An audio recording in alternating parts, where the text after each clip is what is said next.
He was the unexpected one. The power of this story is that the compassionate person was the unexpected one. Do you like movies? We're talking to Bill and Elaine last night, and we're talking about various movies, and I said, I like to watch Turner Classic. That's because I'm an old man and I can watch the old movies, right? And if you ever watch Turner Classic, there's some good films. And then one of them we saw recently was an 80s film, Nothing in Common. And the stars of that show were Jackie Gleason and Tom Hanks, an unlikely couple as it is. And Jackie Gleason plays the aging, ailing father, and Tom Hanks plays the role of his estranged son. Gleason's wife has left him, his friends have abandoned him, and as I said, his son is estranged from him. But as we come to the climax of the movie, we see Tom Hanks wheeling, quote, his father out of the hospital, and Gleason turning to him and saying, "You're the last person in the world that I ever thought would come through."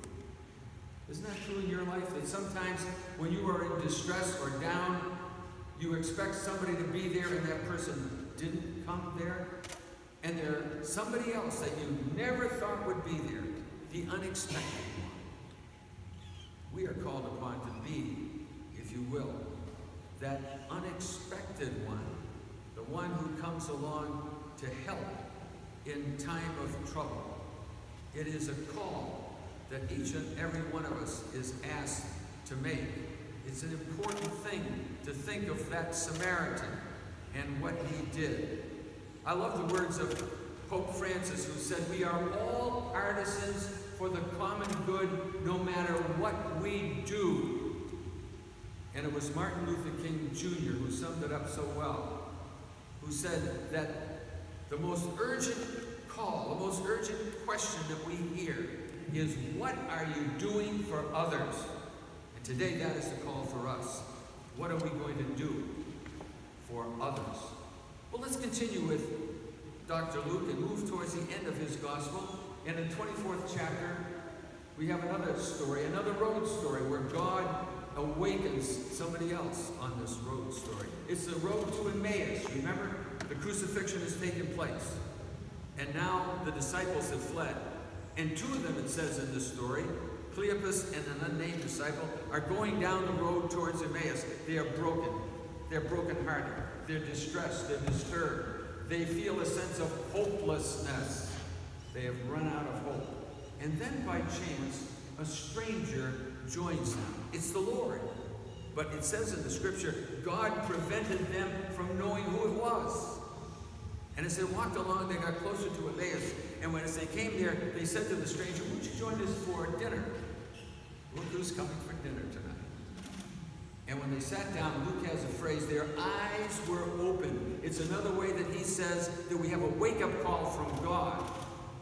And they knew him in the breaking of the bread. And their hopelessness was transformed into hope. They had a new sense of hope because the Lord was with them and alive.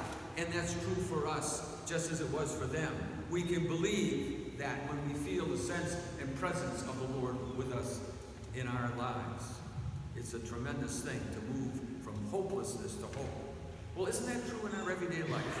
Let me quickly just mention three areas that are very familiar to each and every one of us, and we've all had distress in these areas. I call them the arena of the three L's. The first L is labor. There are some people maybe here today who don't have a job, or the job that they would like to have, and they feel a sense of hopelessness in trying to find that particular niche. Or it may be that we have a job, but we don't feel valued by our employer. That happens very frequently.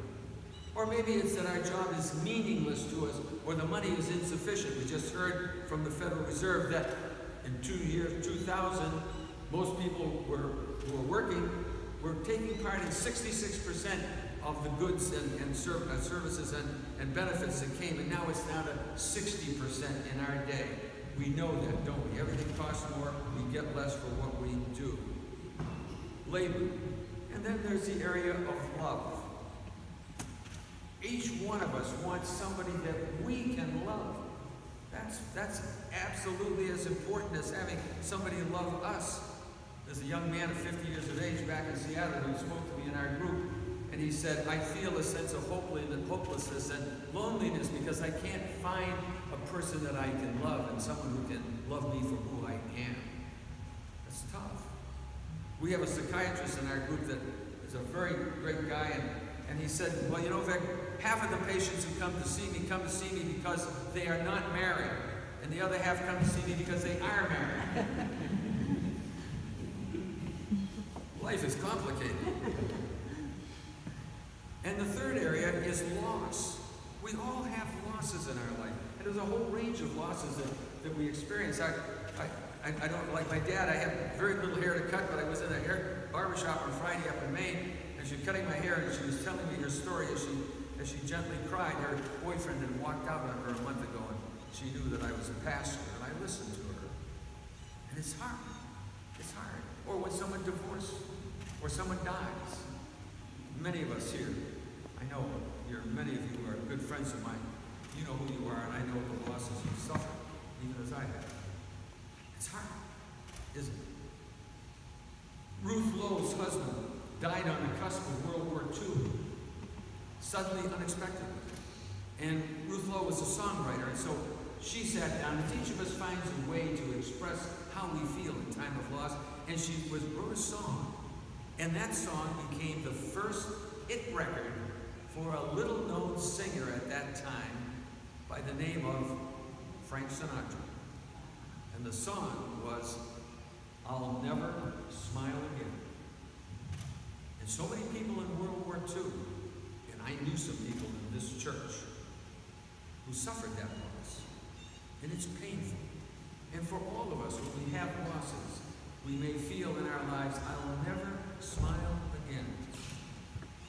It's hard.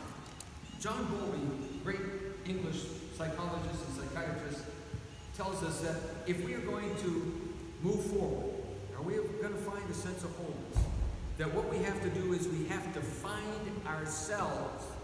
It is not simply trying to solve a problem, but rather it is finding out who we are so that we can go ahead in life. And the Apostle Paul summed it up so beautifully in Romans, the 5th chapter, verses 1 through 5. Suffering produces endurance. Endurance produces character. Character produces hope. And our hope in Jesus Christ does not disappoint us. Never, ever, ever lose hope. Let's look at two more quick wake-up calls. Now let's go back this time now to